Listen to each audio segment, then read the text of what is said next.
Let's get started with what has happened down in Miami this week with the Marlins managerial shakeup, I guess, if you want to call it that. What is your take on how that's playing out and what is going on down there?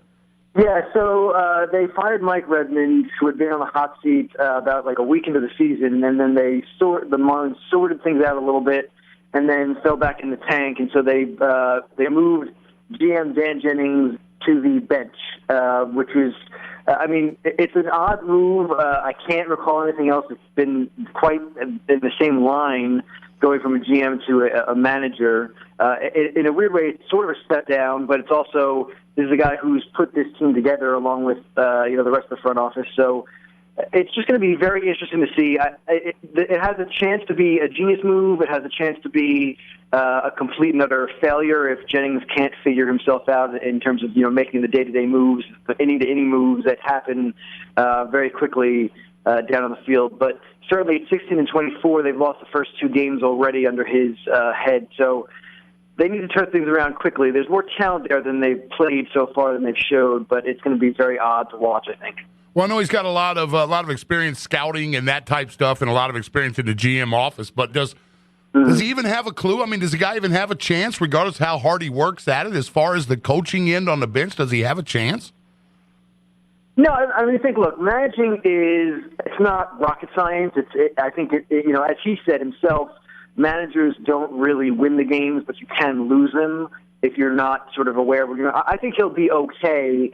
But, there have been some questions about, even in his first game, I think there was a situation where he didn't have a right-handed reliever up. So they actually, I think it was the Diamondbacks pinch hit a right-handed hitter against a lefty, and the guy hit the home run. So it's one of those things where he'll get his feet under himself. But, you would like to think that a guy would have some experience, at least handling the bullpen, the day-to-day stuff, answering the questions with the media. So he'll have a little bit of leeway here. But, again, they're in last place in the NL East, which is not where they want to be. So to get any worse than where they are is going to be tough.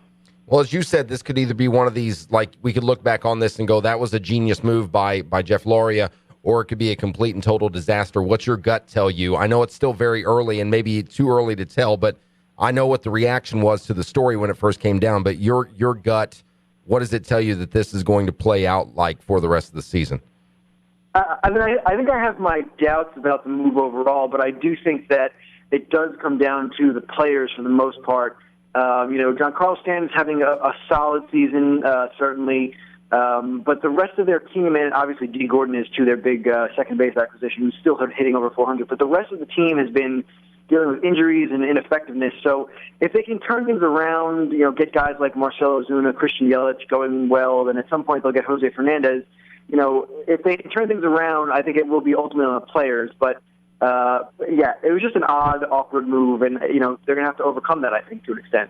Talking to Jason Catania, lead writer for Bleacher Report, MLB lead writer for Bleacher Report. He's on the Menard Studio Hotline. Ford and O'Brien, ESPN Evansville 105.3, and online, ESPNEvansville.com. And Jason, where we sit here in the lower part of the state of Indiana, a huge contingency of Cardinals fans. St. Louis is about a 3-hour drive west of here. We've got a big contingent of Cubs fans in this area as well. So the NL Central is kind of what a lot of people in this area pay attention to. And you look at the Cardinals, who have the best record in baseball right now, and I was talking to Jimmy before the show today.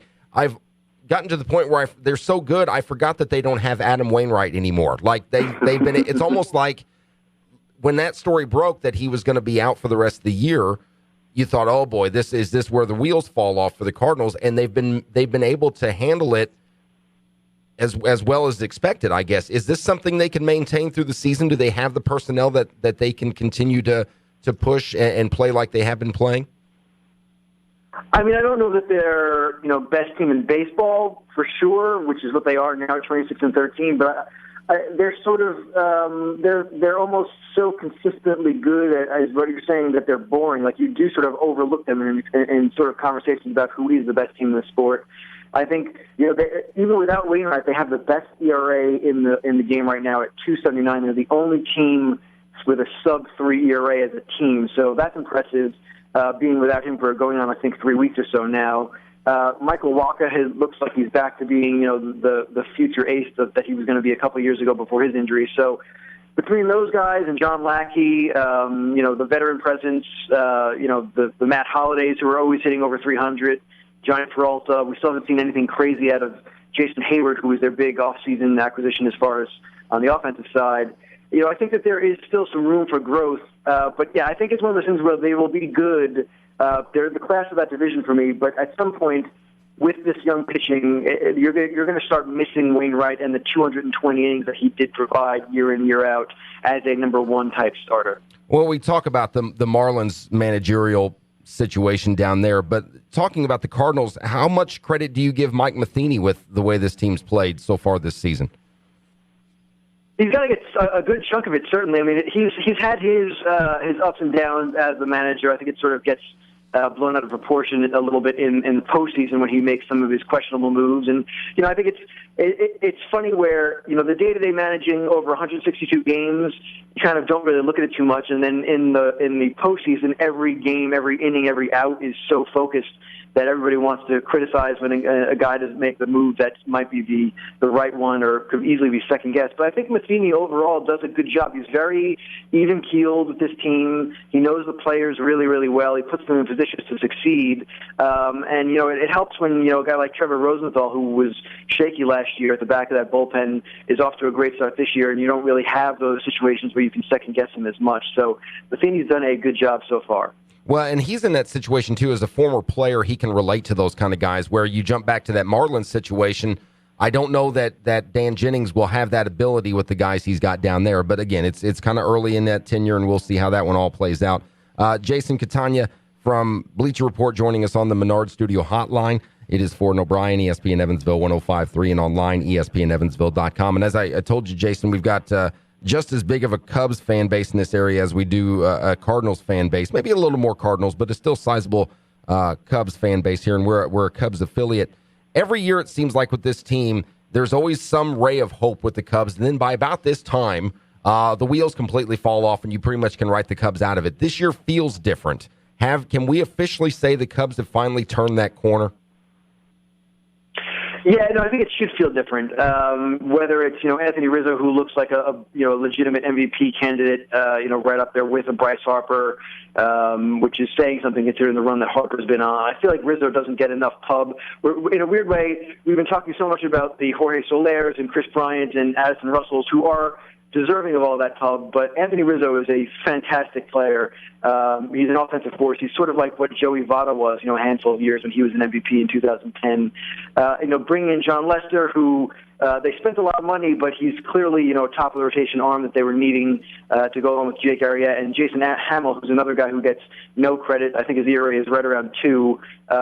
He threw a shutout or thereabout a shutout yesterday. So I think the Cubs are for real. I don't know that I think the Cardinals, it's their division to lose, but the Cubs are definitely in that playoff picture. I think they can push the Cardinals and certainly be in a wild card situation coming into September, which is a good thing to say for 5 years in a row of losing season. Well, we hit the quarter point of the season, and people love to give out. Okay, I like to give out awards at the quarter and the playoff, the world this.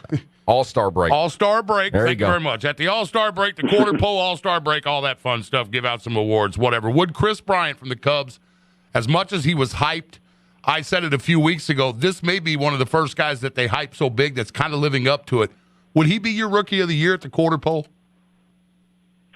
I think it's a really tight race for me in the NL between him and Jock Peterson, the Dodgers center fielder, who has cooled off a little bit the last couple of weeks or so, but he's got a number of home runs. He's stealing some bases. I think at one point he was leading the league in terms of walk percentage.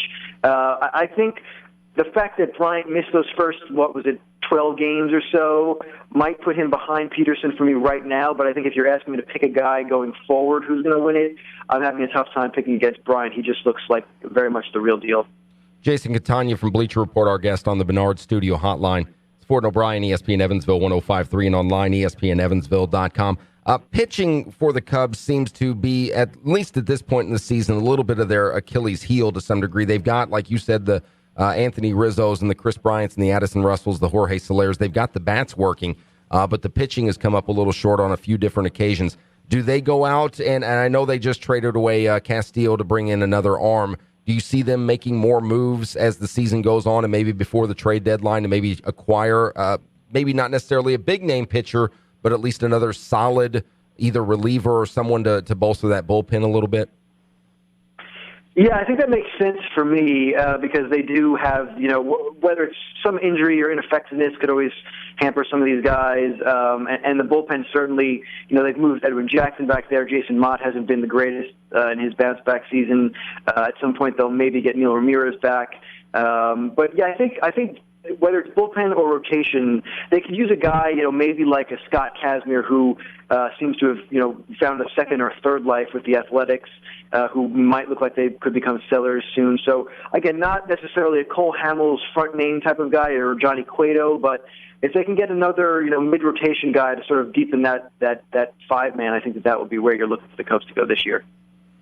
One more for you, Jason, maybe two. We'll see. This may be hard to pin down, but so far this season in this early part here, what's been your biggest surprise? Whether it's a team, maybe it's a player, good or bad, what's been the one where you look at the grand scope of baseball and you go, I didn't see that coming at this point? I think the biggest surprise, certainly for me, I think for a lot of people, is the Astros. 26-14, best record in the American League. I mean, this is the Houston Astros. They've lost 100 games, however many years in a row before last year when they finally lost only in the 90s. It's 6 straight losing seasons. They're way ahead. They have the biggest divisional lead, 5.5 games of any other division out there. I think at some point the Angels or the Mariners might push them, but it's got a good enough of a lead, and we haven't seen a ton out of them offensively, especially in the batting average department from these George Springers and Evan Gattises and Chris Carters. A lot of power, but at some point they'll start hitting, and some of these knocks will fall in for them. So the Astros certainly, as a playoff contender, is the biggest surprise for me. You think they can maintain that through the rest of the season? I think that they aren't the best team in the American League. Certainly, I think that they are going to have trouble sticking at the top of that division, whether it is the Angels or Mariners. But I think that they are an 85-plus win team, which puts them in the playoff picture. Yes. That's Jason Catania, MLB lead writer for Bleacher Report. You can find him on Twitter at JCat11. Good stuff, Jason. Appreciate the time. We'll do it again soon. You got it, guys. Anytime.